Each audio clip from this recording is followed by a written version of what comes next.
Alors oui, les taux d'usure ont augmenté de 0,5 points début octobre, donc c'est effectivement une bonne nouvelle puisqu'on était très contraint par ces taux d'usure qui étaient relativement bas par rapport à la courbe de taux.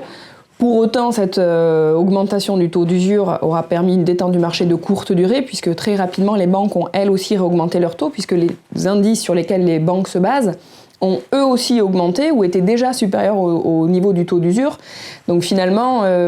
cette augmentation était certes la bienvenue, mais pas vraiment suffisante pour détendre complètement le marché,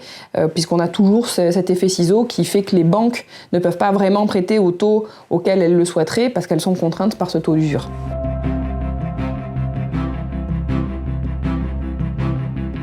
On ne peut pas complètement dire qu'il y a une baisse des refus, et au-delà même d'une baisse de refus, en fait, c'est surtout que les banques ne peuvent pas traiter les dossiers, donc elles ne les refusent pas, elles refusent de les ouvrir et finalement et de regarder ce qu'elles peuvent faire pour les emprunteurs. Je dirais qu'on a eu une détente d'une quinzaine de jours. Alors oui, on arrive quand même à faire sortir des dossiers puisque toutes les banques n'ont pas la même politique tarifaire. Certaines ont des ambitions plus fortes de développement et donc vont je dirais limiter leur marge, voire même ne pas du tout gagner d'argent sur le crédit IMO pour continuer d'en faire. Donc on peut trouver des solutions toujours pour les emprunteurs, mais c'est vrai que certains profils pour lesquels on n'aurait aucun problème il y a quelques mois de ça, aujourd'hui on a du mal à pouvoir trouver une sortie dans une banque.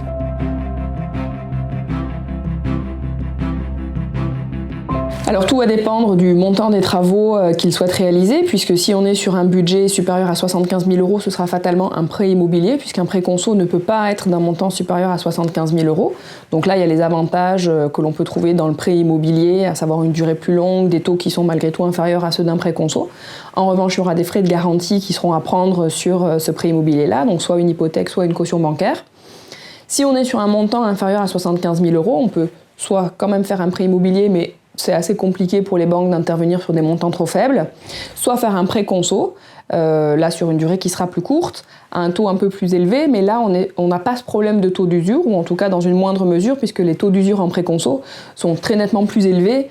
qu'en prêt immobilier, donc ce qui permet une latitude plus importante. Et puis la dernière solution, ça peut aussi être le regroupement de crédits. Pour ceux qui sont déjà propriétaires, qui ont déjà un crédit immobilier, on peut aussi reprendre le prêt immobilier qui est en cours, les prêts conso éventuels qui sont déjà là, financer les travaux de rénovation énergétique, puisqu'aujourd'hui la restructuration de crédit n'est pas dédiée qu'aux personnes qui sont surendettées, mais bien aux personnes qui ont un projet. Et chez nous, c'est quasiment un dossier sur deux fait en regroupement de crédit qui concerne un client avec un projet.